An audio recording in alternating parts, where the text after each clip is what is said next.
3D printers are going to be something I think most of us will start using in the future. Some of us sooner than others.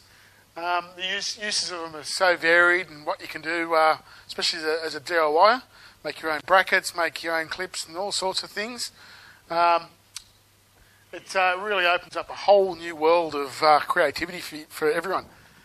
So what I'm going to do is just try to introduce basically what it's all about, and some of the things that you sort of need to know. So basically, what is 3D printing?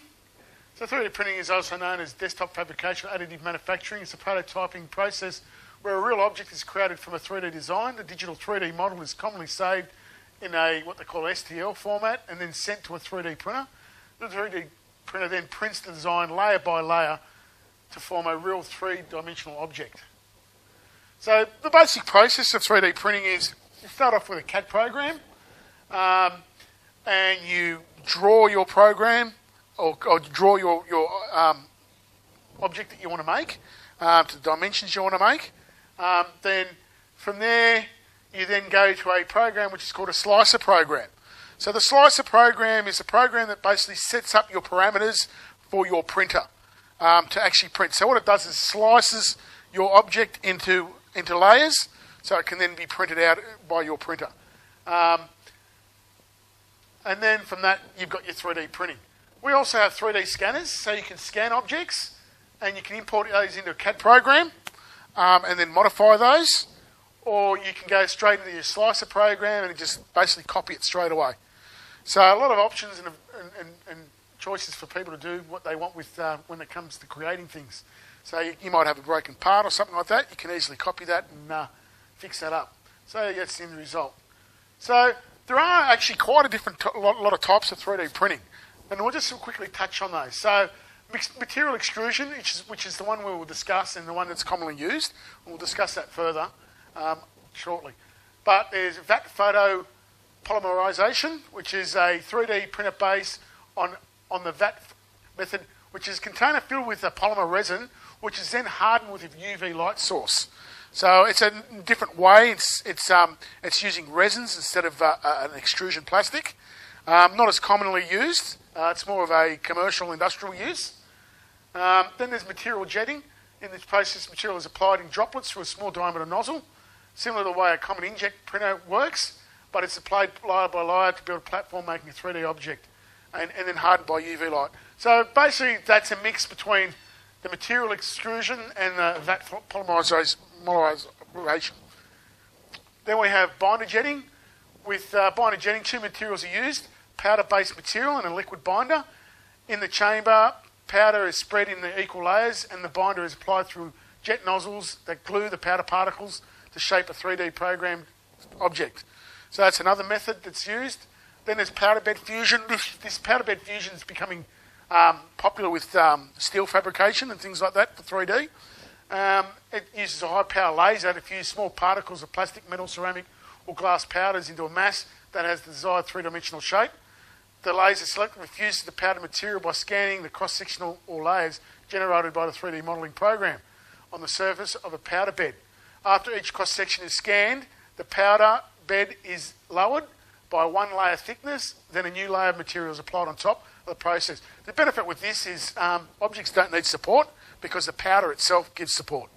I think this method is going to become more popular in the future because it has much more uses for different materials, especially for steel fabrication and things like that. So this will be, I think, powder bed fusion will be something we'll see more in the future. And then there's sheet lamination. So sheet lamination involves materials in sheets which are bound together with external force. Sheets can be metal, paper, or form of polymer. Metal sheets are welded together by ultrasonic welding layers and then CNC milled. Again, more of a commercial application. And then direct energy deposition. This process is mostly used as a high-tech metal industry in rapid manufacturing process. The 3D printing apparatus is usually attached to a multi-axis robotic arm. It consists of a nozzle that deposits metal powder or wire to a surface and an energy source laser. So there's many different ways that 3D printing is being developed nowadays. So it's a massive field that's really growing at a phenomenal rate. People are sort of saying that, and I believe this myself, that this is going to change a lot of how manufacturing is done in the future, because especially for small items and niche products and things like that. They won't have to be made overseas anymore. People can make them themselves. There's actually 3D printers coming out now that will actually print a PCB board for you. So you can prototype your own electronic board. So basically, the way things are heading is someone can be at home in their own little office and they can basically build and prototype a complete system. The board, the case, and everything that goes into it. Because these are the things we'll be able to have very shortly, easily accessible. So I'll go down to material extrusion method, which is the one that which is commonly used now.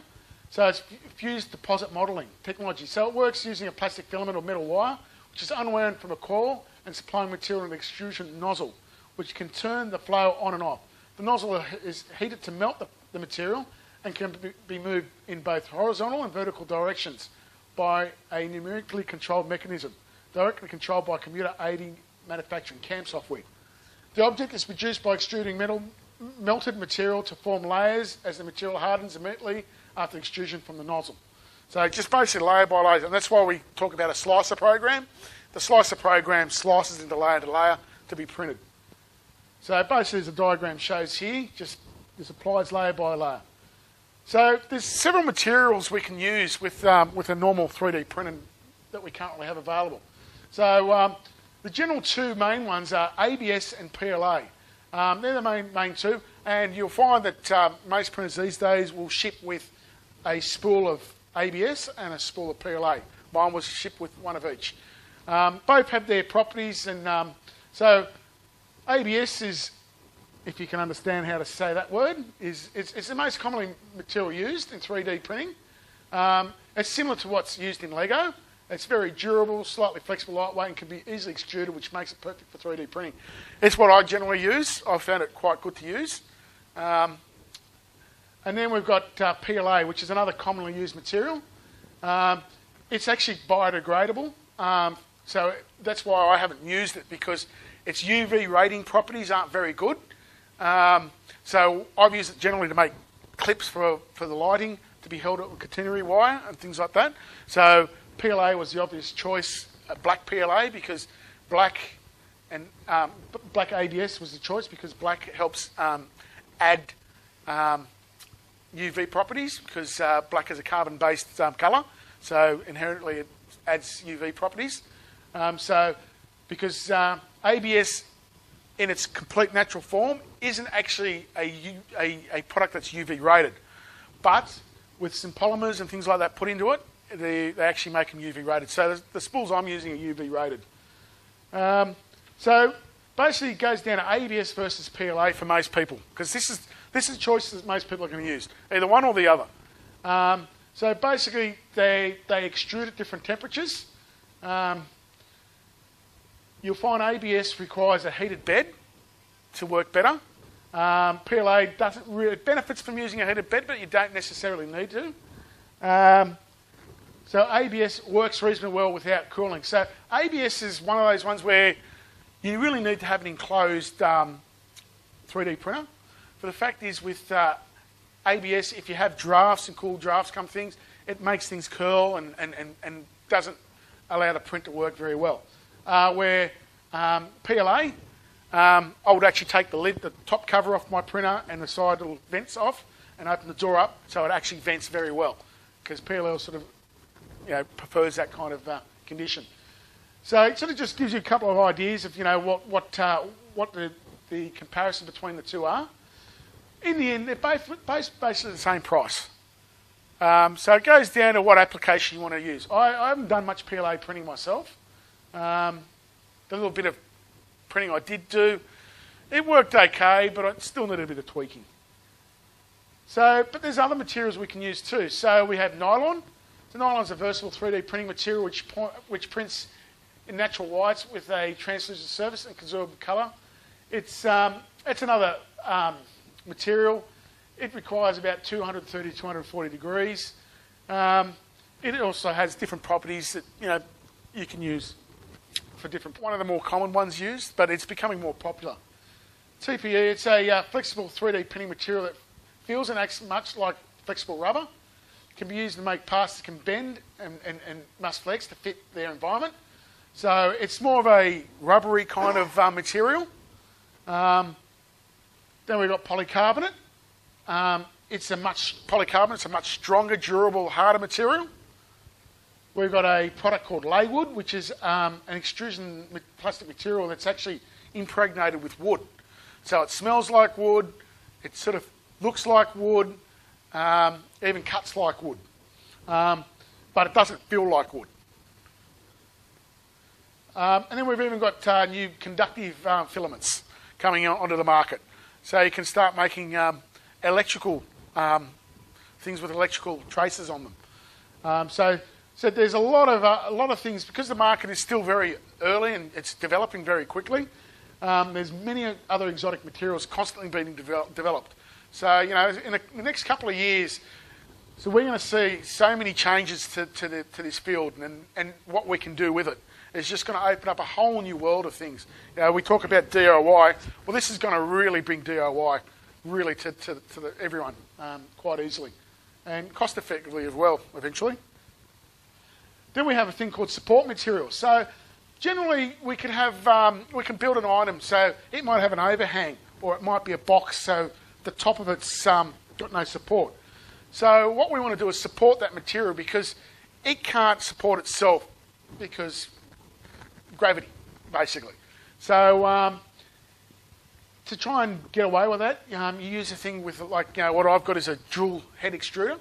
So I can use my normal plastic, and then I can use a material, a PVA, which is a polyvinyl alcohol, which is easy to print with, and it's great for supporting objects, because I can use it, and then when I finish with my object, I can just throw it in a bucket of water, and that support material will just dissolve away, allowing me then to have the item that I want without that support material.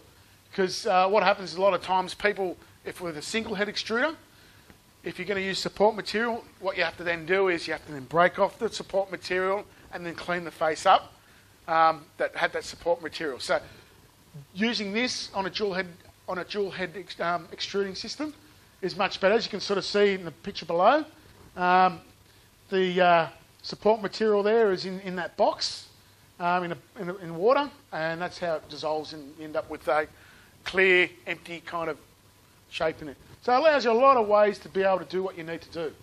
So important tips when printing. So if printing ABS, which is similar to Lego, then buy an enclosed 3D printer, as temperature stability is important, which I already mentioned. Levelling is very important. Levelling is very important. I can't sort of mention that enough. There are new printers coming on the market that have self-levelers, but of course you have to pay extra premium for that. All right, so what you'll find is, if you have the extruding tip too close to the base, you'll find your plastic will stick to the base and become very hard to remove. If you have it too high and too away, what you'll find is it won't stick to the base, and then it'll start moving during the process, and you end up with a spaghetti of plastic all over the place. Levelling is very important. Take your time getting your levelling done right first. Generally, once you've done your levelling, you don't have to worry about it pretty much after that. Place the printer on a solid platform that does not shake and move when the printer is working, because if you're on a very flimsy and that head's moving around, the whole thing's moving around, you can tend to sort of cause yourself some problems when it comes to print. Because we were talking, 0.01, 0.02 of a millimetre. Now we're talking very small amounts here that these things print at. So again, I said consider dual extruder. It allows two different materials or colours, and is great for using dissolvable support filament. Choose a model that will run standalone via SD card or internal memory and not require a computer to run. So a lot of the DIY kits and earlier versions required to be hooked up to the computer permanently. So if your computer shut down or anything like that, then your print was lost. A lot of the new versions now are coming with internal memory or SD cards, what I've got. So it basically becomes a standalone kind of thing. Choose a good slicer program. So the program that slices our printing layer instructions, because this can save you a lot of time, because the way it decides it's going to print, you want it to be able to print in the most efficient way and save yourself time. And you want to be able to play with some parameters as well. So, you know, the slicer program will allow you to say, okay, I'm only going to fill in my object at 20%. And I'm going to have my wall thickness 2 layers, 3 or 4 layers. So you can actually, the structure you're building, you can say, I want the wall layer to be 3 layers thick, and it's going to be 20% infill. All right? Or you can say, I want to save material. It's only a very prototype. I just want to see what it looks like. So I'm going to go and make it 1 wall thickness, and I'm only going to go 10% infill. And that way you have a very light object, but there's no real structural integrity, but gives you the idea, but saves on material and saves on speed when printing. So slicer program is a very important part, I think. I use a program called Simplify 3D. So when printing ABS, then you might consider having the printer in a location that is well ventilated, because ABS does let off a bit of an odour when it's being extruded. PLA doesn't let off as much odour, but you'll definitely notice it. And so I have mine sitting in my garage because I don't want the house smelling of plastic. So when printing a new material, always do a small test piece to ensure your settings are correct. I actually have found that objects are easy to remove from the build bed if left to cool down, and then you reheat the build bed. And as it's reheating, then you can remove it, because what you've got to do is a difference in temperature between the two materials. So I find that actually helps you remove material much easier, because so one of the things is it's about getting the material to sit on very well so it doesn't move, but it's a balancing act between making it sit and not making it stuck. So making it stuck can be really annoying because you pry and they can stick damn well sometimes. So start with the defaults. So when you're playing around, start with defaults for printing, and then experimenting, make some small cubes, and then adjust various parameters to see what they do. Get to learn the printer. Get to learn what it does, because all these parameters make a big difference to how things come out, how the end object comes. You know, if you want something that's very functional, you want something a bit more solid, a bit more structural integrity. You want to know what parameters go in to help make that happen. So it's always good to do and play with that first. So build platform adhesion. So this is one of the most important things, because if you haven't got that right, you end up with a mess. It becomes very frustrating. So I use a thing called build tack. So build tack is a sheet that I stick to my build plate, and it is a really good. I found it really good. Makes it really simple. It sticks very well and lasts quite a bit of time. You know, I was able to produce, I reckon, 300 clips with one sheet, and that was over a period of three and a half weeks of constant use. So it lasted quite a bit of time. But I reckon I could have got longer life out of it if I just didn't keep printing exactly the same spot every time. So if I'd moved everything slightly over, then I would have got more life out of that build tack, because it was then printing on a fresh piece of build tack as opposed to always on the same spot. Now, Phil uses Kapton tape. I've not actually used Kapton tape. It's a tape that you apply to the base there. It's what Phil's used. I mean, I've not really used, because I've had such good success with build tack, I just haven't bothered going with anything else. So to me, build tack, it actually came with the printer when I first bought it, and so that's what I've just been stuck using. But Kapton tape's another thing that's very commonly used. And then people can modify to put a glass bed. So glass is supposed to be very good when it's heated. But again, you may have to apply what they call a slurry to the glass bed to help things stick. So I find the Kapton tape and build tack, I think they're the best things to start with when you're talking about adhesion and getting good adhesion. So features when looking for a printer. Close is better when printing ABS. Dual head allows easily print dissolvable print materials, or print with 2 colours. Standalone printer that doesn't need connecting to a computer. A heated build bed. Self-leveling bed. These models are more expensive. Self-calibrating. A lot of them nowadays are coming out self-calibrating. The earlier versions don't, which means you have to calibrate every time, which can be a bit of a pain. Print speeds. Again, they vary. It's like any printer that you can get different print speeds. Print resolution. Generally, you want to look at something that can go I generally print with 0.2 millimetre resolution, but the one I get can go down to 0.08.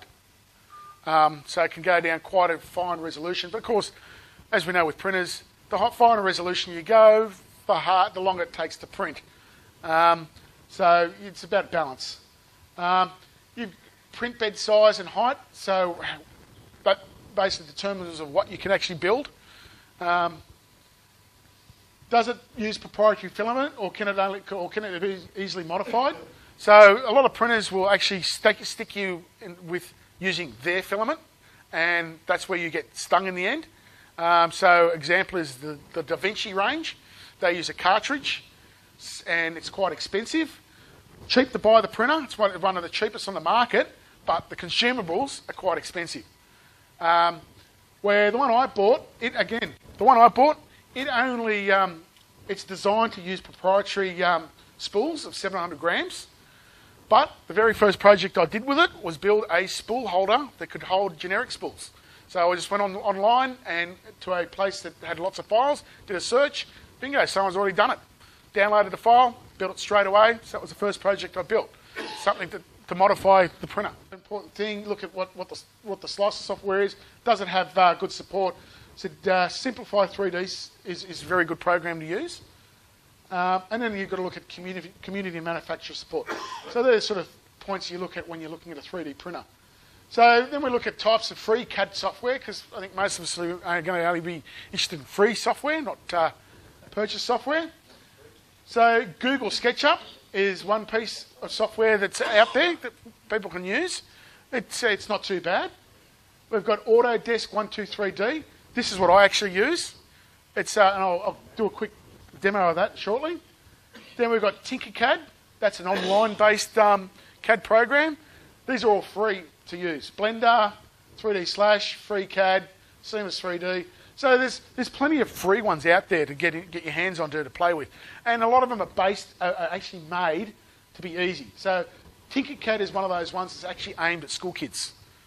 So there's a big push towards training kids up now to be good with 3D CAD programs, because that's where a lot of the future is going to be. There's going to be a whole new industry made up of people who are just great with 3D CAD programs that can design and build things. So then we've got places where we can just, if we don't want to build something, we can just go to places that we can just download files and just do what we want. So Thingiverse is a really good place. It has a lot of files there. You can search and just download and print. You Imagine, Turbo Squid, Pinshape, The Forge, My Mini Factory. So plenty of places, and that's just a small fraction of places.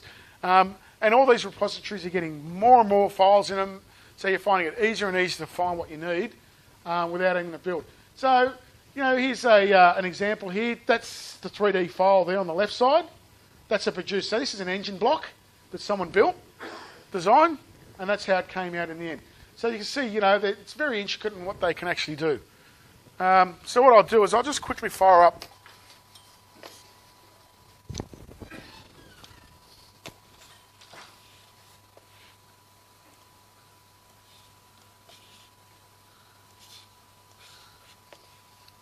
So I use this program here, which is on the other screen, which I'll drag across when it starts.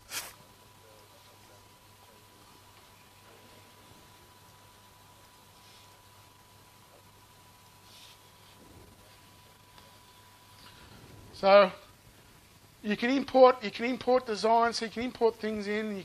So if I want to sort of, you've got shapes here. So I want to build a box, and then you can, I can then pull that up, grab that arrow, and I can move it out. Things like that. You've got your sizes here. So you've got a bunch of tools up here. It's just basically just using a drawing program pretty much to allow you to then be able to develop shapes and things like that. Once I've got that, then I import into my slicer program. So what I'll do is I'll use Simplify 3D over here.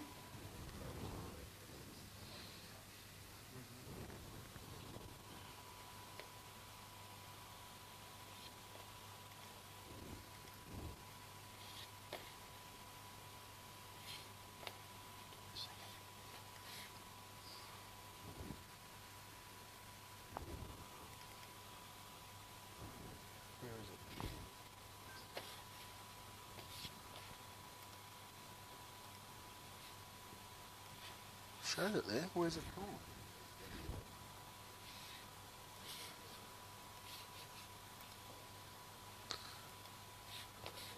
Start again.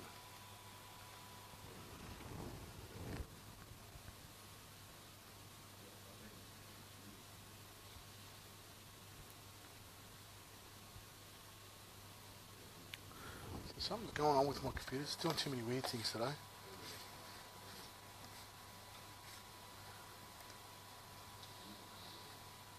For some reason it doesn't want to start. But this is the software that actually flash print, which is actually software that comes with this printer. So it's another piece of software. So it allows us then to import our build. So I can grab a 3D file.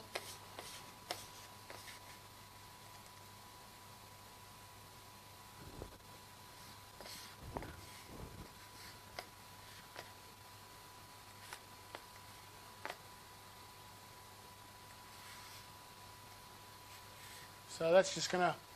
So that's basically it. Then I can then load that into a file. Fortunately, I prefer to show Simplify 3D because that's what I normally use.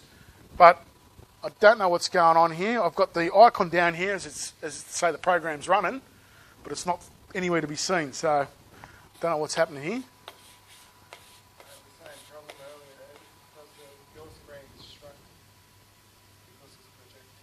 Okay. Yes, I can't even see it on here.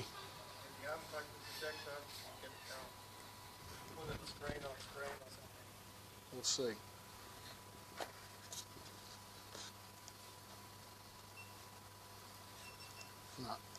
No, it's actually.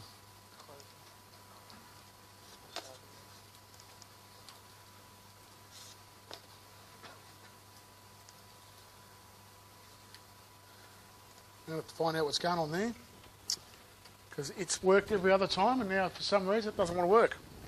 Very frustrating. But in a nutshell, that's basically what we sort of do. That's how we sort of do it. We sort of you create your CAD program, then you put into the slicer program, and then you either orientate it the way you want, or make multiples. So you say I want to produce 10 of these. Because they're exactly the same, so you can just copy and paste and things like that. So that's pretty much a quick demo of that. So I've got the printer over there. So I'll just quickly move over here.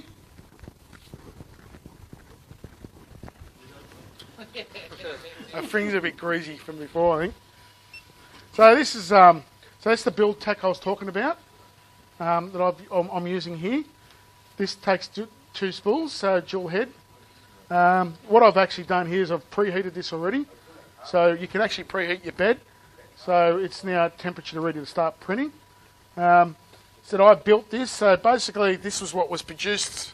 One of these, I just built one of those, one of my first projects. So I could then take, because normally it takes these smaller spools, but now I've been able to make it take these larger spools. So basically just to print, it takes an SD card here. So all I want to do is I want to print a file.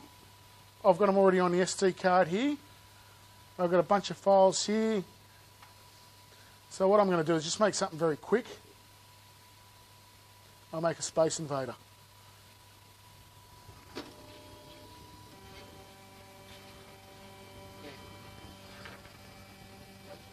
So this just makes something fairly small. Shouldn't take a great deal of time to build. Should stop.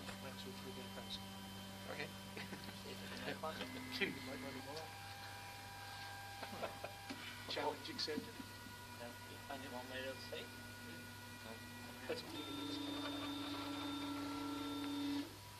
So what I'll do is it sits there red now, and what it's doing is it's just waiting until they get these temperatures to the right temperature, which is pretty close now, so it's going to start printing now.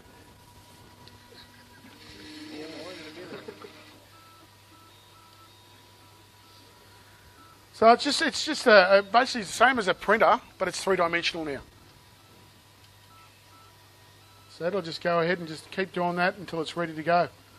But it's a quite unique feeling to have, and it's something I'm still getting used to. That I can actually build something and fix something at home where previously a little plastic bit would make something that was expensive worthless because you couldn't get that replacement part. Now you don't have to worry about it because you can fix it and make it yourself. So that's basically how a 3D printer works. It's pretty straightforward. It's a very useful, one of the best things I've bought for a while, I think.